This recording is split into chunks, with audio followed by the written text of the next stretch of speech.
And welcome friends to our YouTube channel. आज हम लोग आप लोगों के लिए सामाजिक अध्ययन का टॉपिक लेके आए हैं। तो चलिए स्टार्ट करते हैं आज का वीडियो। स्टार्ट करने से पहले अगर आप इस चैनल पर नए हैं तो चैनल को सब्सक्राइब कीजिए, बेल आइकन दबाएं, जिससे कि आने वाले वीडियोस की नोटिफिकेशन आप लोगों को मिलती रहेगी।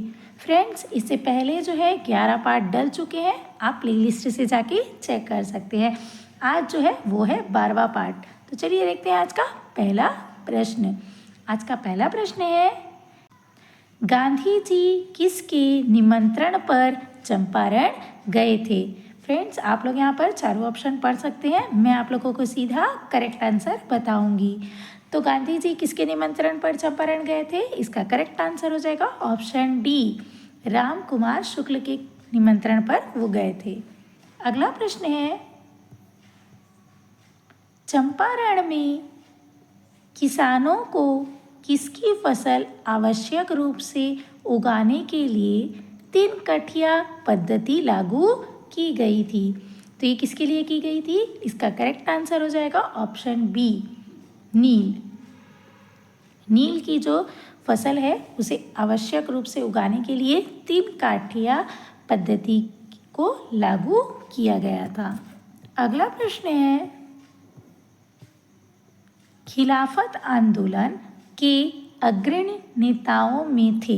तो कौन था खिलाफत आंदोलन में? इसका करेक्ट आंसर हो जाएगा ऑप्शन डी, ये सभी। कहने का अर्थ है मोहम्मद अली, शौकत अली, अब्दुल कलाम आज़ाद, ये सभी जो है ये अग्रणी नेता थे। अगला प्रश्न है, मोपला विद्रोह जो 1921 में हुआ था वो कहाँ पर हुआ था? तो ये कहाँ पे हुआ था फ्रेंड्स? इसका जो करेक्ट आंसर होगा वो होगा ऑप्शन ए, केरल में। अगला प्रश्न है, असहयोग आंदोलन कब शुरू किया गया? तो असहयोग आंदोलन कब शुरू किया गया है? ऑप्शन सी इसका करेक्ट आंसर हो जाएगा 1920 में।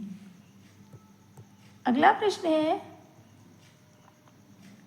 किस घटना के कारण 1922 में असहयोग आंदोलन को स्थगित कर दिया गया था? तो 1920 में जो है असहयोग आंदोलन चालू हुआ था और 1922 में जो है इसे स्थगित कर दिया गया था। और ये कौन सी घटना हुई थी उसके बाद स्थगित किया गया था? तो इसका जो सही उत्तर होगा वो होगा ऑप्शन डी, चौरी चौरा कांड के बाद जो है ये असहयोग को स्थगित कर दिया गया था। अगला प्रश्न है, प्रिंस ऑफ वेल्स भारत कब आए थे? तो ये भारत कब आए थे? ऑप्शन ए इसका करेक्ट आंसर हो जाएगा, अप्रैल 1921 में आए थे। अगला प्रश्न है,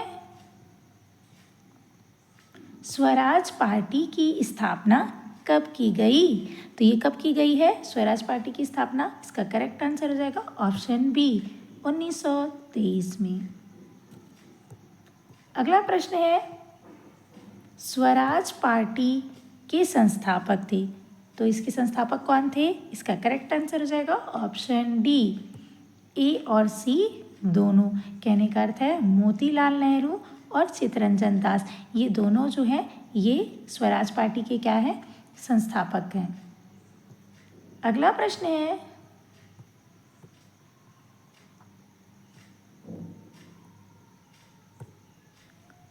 किस राष्ट्रवादी नेता को स्वराज्य पार्टी के सदस्य 1925 में सेंट्रल लेजिस्लेटिव असेंबली का अध्यक्ष बनवाने में सफल रहे थे?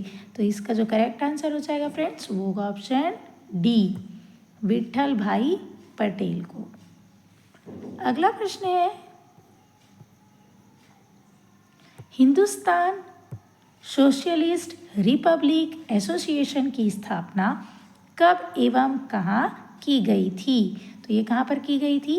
इसका करेक्ट आंसर हो जाएगा ऑप्शन ए, 1924 में हुआ था और ये कानपुर में की गई थी इसकी स्थापना। अगला प्रश्न है,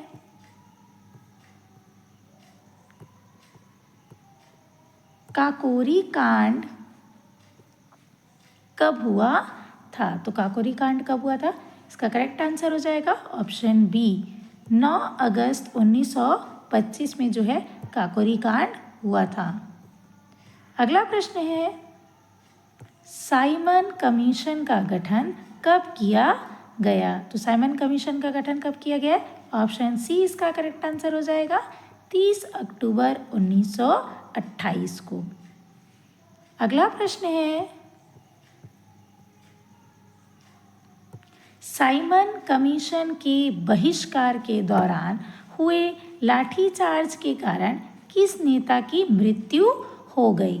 तो साइमन कमीशन का जो है बहिष्कार किया जा रहा था और उस समय जो है अंग्रेजों द्वारा लाठीचार्ज किया गया था और उसमें कौन से नेता की मृत्यु हो गई थी? इसका करेक्ट आंसर हो जाएगा ऑप्शन सी, लाला लाजपत राय जी की क्या हो गई थी? मृत्यु हो गई थी लाठीचार्ज के समय में।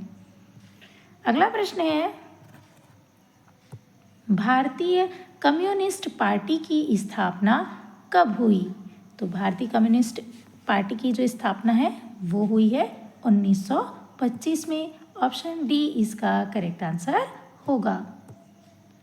अगला प्रश्न है, भगत सिंह को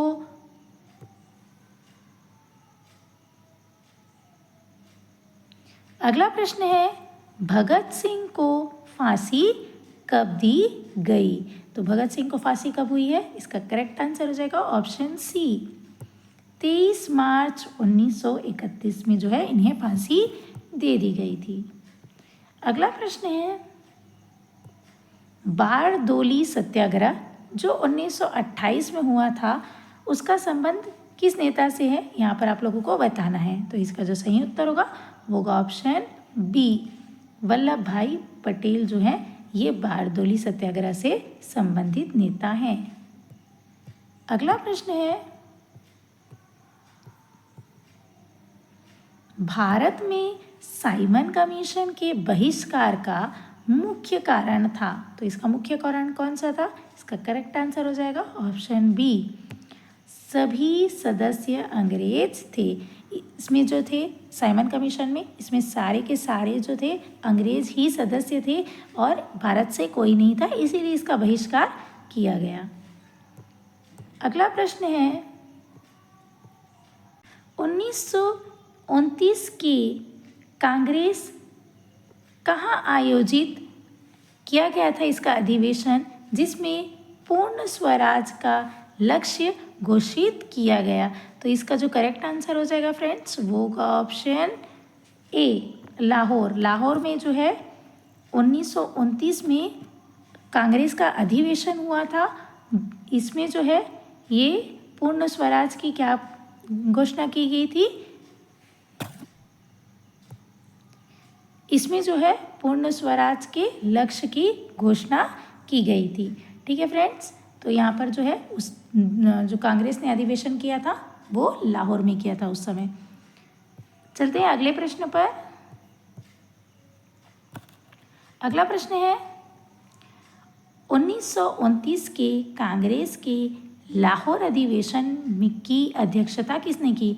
तो लाहौर में जब अधिवेशन हुआ था 1929 में, तब इसकी अध्यक्षता किसने की थी? इसका करेक्ट आंसर हो जाएगा ऑप्शन बी, जवाहरलाल नेहरू ने की थी। अगला प्रश्न है, मग सत्याग्रह कब आरंभ हुआ था? तो मग सत्याग्रह कब आरंभ हुआ था? ऑप्शन ए इसका करेक्ट आंसर हो जाएगा 12 मार्च 1930 में। अगला प्रश्न है, मग सत्याग्रह की शुरुआत कहाँ से की गई? तो इसकी शुरुआत कहाँ से की गई है? ऑप्शन डी इसका करेक्ट आंसर हो जाएगा दांडी से। अगला प्रश्न है, गांधी इरविन समझौता कब हुआ? तो ये कब हुआ है? ऑप्शन बी इसका करेक्ट आंसर हो जाएगा 5 मार्च 1931 में जो है गांधी इरविन समझौता हुआ था। अगला प्रश्न है,